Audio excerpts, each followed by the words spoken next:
Today is September 20th. Welcome on into Daily Cards Live here on ClaibsOnline.com. I'm Joe Roderick, joined alongside by Bob Ramsey, and we are brought to you each and every day by Mungenast St. Louis Acura and Royal Banks of Missouri. Rammer, the Cardinals failed to get the four-game sweep over the Pirates yesterday, losing 3-2. We move on from the Pirates, and you welcome in the Cleveland Guardians this weekend, a team that just clinched the playoffs. One and only time you see them, last week of the season. Initial thoughts on the Cleveland Guardians? Well, can I back up first? And yeah, absolutely. I don't want to disregard the Pirates series. It was a pretty good series. And you had one game where the offense really exploded, but last night was another example of this offense just is not good. I mean, It is not good.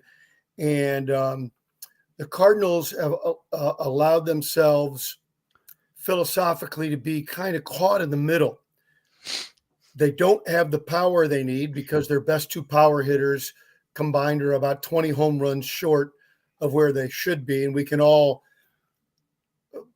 offer guesses as what 20 more home runs over the course of the season would mean. And so you're not going to do that, yet you choose, and this is a choice, you choose not to run.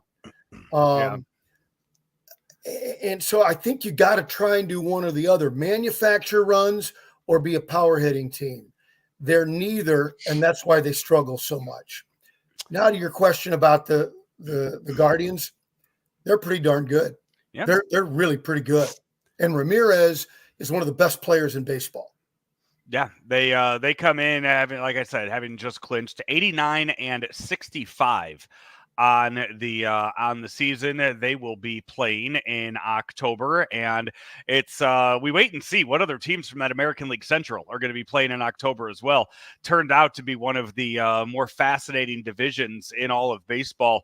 You take away the White Sox from that. I mean, it's a division that is under 500 total on the season, but that's because the White Sox are about 80 games under 500 on the year. I think I might be actually lowballing it when I say they're 80 games under 500. Yeah, the Twins are an interesting group. They have not been able to stay healthy. When Correa plays, he carries them. He's dynamic. Buxton has been more out of the lineup than in. And if their offense was healthy, I think they could have made a run at the Indians. They got Correa back, and he immediately gets in the lineup and starts hitting. Will it be enough? It's going to be interesting between the Twins and the Royals. Can they both get in the wild card? It's going to be fun. It's going to be fun to watch at Central. Right now, Rammer, I mean, you don't disregard the Tigers because nobody's playing better in all of baseball right now than the Detroit Tigers. The Tigers' offense is terrible, but their pitching has really come around. So you got three teams that have flaws. Can two of them get in? Yeah, that's the goal. And could you shut the Mariners completely out? So. Yeah. I think that's going to be. I agree. It's going to be fun to watch them. You're going to get three teams from the American League Central in. I think you're going to get three teams from that AL Central into the playoffs. I mean, the Mariners. Unless they play the way they did in April, right now, this final week and a half of the season, I just don't see it happening and them gaining two games on these teams here. Right now, tiebreaker wise, the Tigers actually are over the Twins in that wild card. So remember, no more game 163. There is no more 163 in baseball. They're not doing that anymore. There is just a list of tiebreakers, Rammer, like you guys do at Lake of the Ozarks when you try to figure it out. You go, it's runs scored, runs allowed, head to head, how many letters in your mother's maiden name, all that stuff until you just finally figure out who gets ahead of the other. I understand why they did it, and it's not illogical. I just liked it the old way. It makes the logistics maddening and almost impossible. I still prefer it. It's always fun when you have that one and done game and you can make that happen, and you lose a little bit of that right now the best of 3 and then the best of 5, there's nothing better than a game 7, and that goes for all sports. It's a win or go home on both sides. Yeah. And that's what a game 163 was for the most part. And you have lost a little bit of that, but yeah, for 162 games, playing one extra does seem like a little much. It should be figured out by then, one way or another, in all aspects. Pitching matchups this weekend: Ben Lively on the mound for the Guardians tonight. He faces Kyle Gibson. Tomorrow in the Saturday night game, Matthew Boyd against Miles Michaelis. And then on Sunday, the final game of the final home game for the Cardinals season, Gavin Williams against Andre Palante.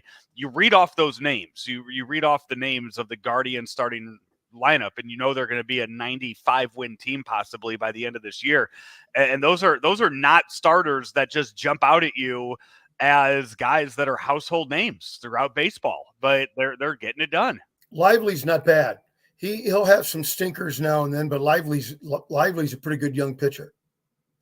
The big thing you mentioned Ramirez, that you're looking forward to seeing. I'm looking forward to Stephen Kwan. I'm looking forward to watching him hit this weekend. That's my kind of hitter right there. Doesn't strike out, puts the ball in play, and finds ways to get on base, showing that it's the anti Nolan Gorman, really, is what Stephen Kwan. Yeah, he's a terrific player. And then there's Jimenez. They got an ex-Cardinal that helped solidify their lineup.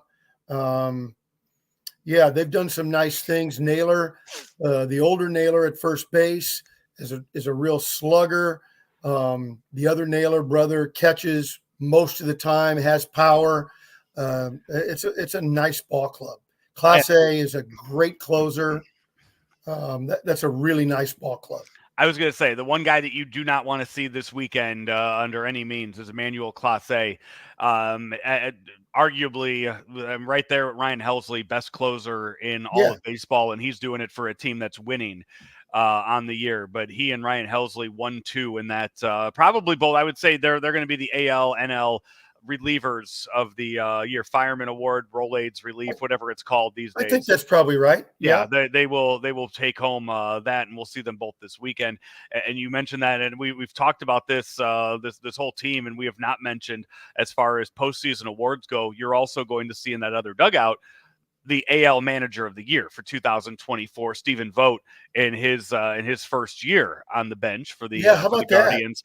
It's we've seen this more and more throughout baseball. You're getting these guys. I mean, you saw what the Cubs did it a few years ago. I'm drawing a blank on the guy's name. The catcher David Ross. They bring in a guy that's 1 or 2 years removed from baseball, and you put him on the bench. You put a veteran baseball lifer next to him, and as the bench coach, and you hope that's enough to motivate the guys, and just figure out, not too far removed from the game, figure out how to make it work and how to get your guys to play for you. Yeah, and our media will be all over it, including you and Claves, of course. And I think Vogt's story. And sometimes you want to come in and not get in the way. Treat your players like adults, let them play the game, and stay out of the way, and let them play ball. I don't know if that's Vogt's style, but you would anticipate, as a first-year guy with a number of veterans on his squad, that would be a reasonable approach. Yeah, that absolutely. So, and I forgot, I didn't mention Lane Thomas is the guy they got at the trade deadline. And it's not like he's set the world on fire, but he's just really solidified things for them. Mostly plays center field, a little bit of some right field, and is a guy who I loved when he came up with the Cardinals, but he just failed in a couple of auditions and failed bad. If people remember, he wasn't getting it done. They moved him on. He was pretty good with Washington, and he's done a nice job now with Cleveland. Rammer, before we get going, have to talk about what happened in baseball last night. Yeah. Saw history and saw an absolutely magical night down in Miami as Shohei Ohtani hits home run number Well, he hit a home run number 49, 50, and 51, and then stole bases number 50 and 51. So just hit that 50-50 mark and kept on going last night down there. Becomes the first ever 50-50 man in baseball history. Also has one of the best stat lines in all of baseball history, going 6 for 6 with 3 home runs, 2 doubles, and 2 stolen bases, 10 RBIs in the game last night. Just, I mean, an outstanding game for a phenomenal special player. I didn't do a ton of research. Some of our other colleagues in the media have. I think it's probably the greatest single game of all time. There was somebody who had a few more RBIs, but didn't have the hits and the stolen bases. You know, there have been people that have hit 4 home runs in a game. Were you at the Mark Whitten game? Yeah, no, that was on the road. Okay. But the Sean Green, I think it was in what, in 2004? He had 4 home runs. 4 home runs, 6 for 6 and 4 home runs. Yeah.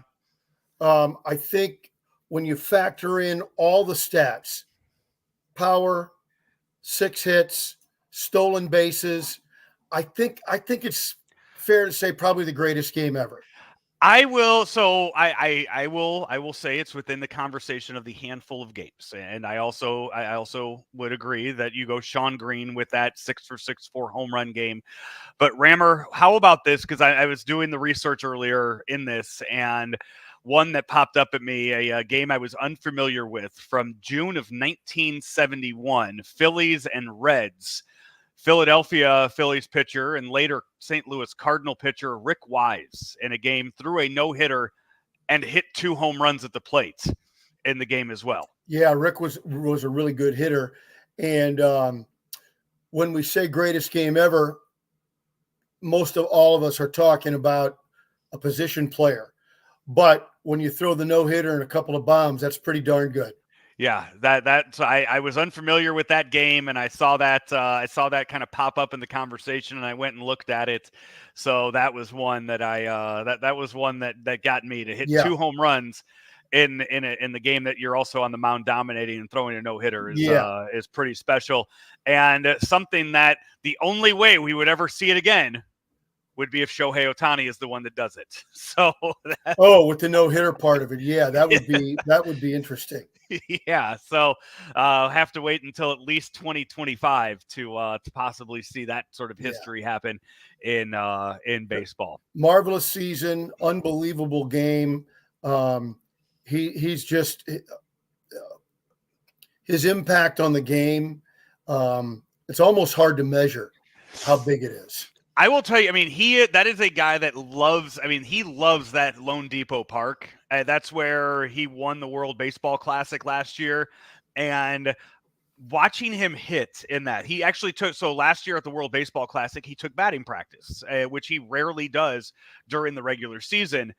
And Rammer, he hit some balls down there during batting practice that after batting practice was done, I went to where the balls landed just to see, because you see it in person, you're like, my God, like that looks like it's impossible to hit a baseball there. That looks so far away. So I took it upon myself to go up to those seats and see. And yeah, even then you're thinking, how the hell did anybody do this with a baseball and a bat in batting practice? And it really is just an amazing feat that some of the things that he's able to do. A remarkable player, and you just root for him to be healthy for many, many years to see what he can do in the game.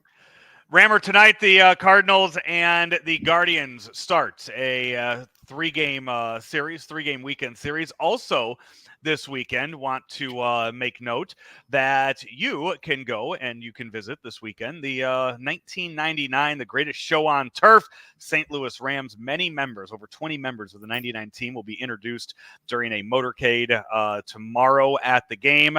A special hat if you of the St. Louis 1999 team, the greatest show on turf team, 25-year anniversary is also available. If you go to cardinals.com/tickets/specials, you can see those as well. And I know one of our Claves Online colleagues will be there. Mike Martz will be there with Ricky Prohl and Mike Jones signing autographs before the game. So go on down there and cheer on those 1999 St. Louis Rams as they are celebrated down at the field before the game. So it'll be a fun time down That there. will be really fun. Yeah, for all those, to get to over 20 of those guys down there. I know Martz was talking about it. He's very much looking forward to seeing some of those guys. He moved a lot of stuff around with his schedule to be able to be there this weekend. So they'll be down there for this weekend and the Isaac Bruce Gala as well. Rammer, before we get out of here, I want to talk about our sponsors, Mungenast St. Louis Acura, and also Royal Banks. Royal Banks of Missouri in St. Louis, on the east side, in St. Charles County, and in northeast Missouri. And each and every bank feels like your hometown bank. Mortgages, refis, home equity credit lines, car loans. What do you need? Royal Banks can help you achieve your financial goals. Royal Banks, where better service means better banking. Member FDIC, an equal opportunity lender. Before I let you go, Rammer, I want to let you plug your big event that you have coming up tomorrow over at Lindenwood. Oh, yeah, 50 years of sportscasting legacy. We're going to have a bunch of our broadcast alums from Lindenwood University all jump in on the ESPN Plus telecast. It's going to be fun. It might be a cluster. That's almost a guarantee. But there's a bunch of fun, big personalities. Greg Amsinger from MLB Network, Randy Carricker and Alex Ferrario from 101, ESPN, and many more.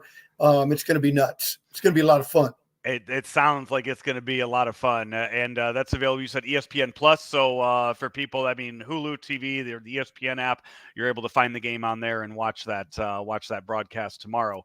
And I'm sure it'll be posted all over the place online in ways to watch it as well. But it sounds like it'll be a fun broadcast. A lot of fun.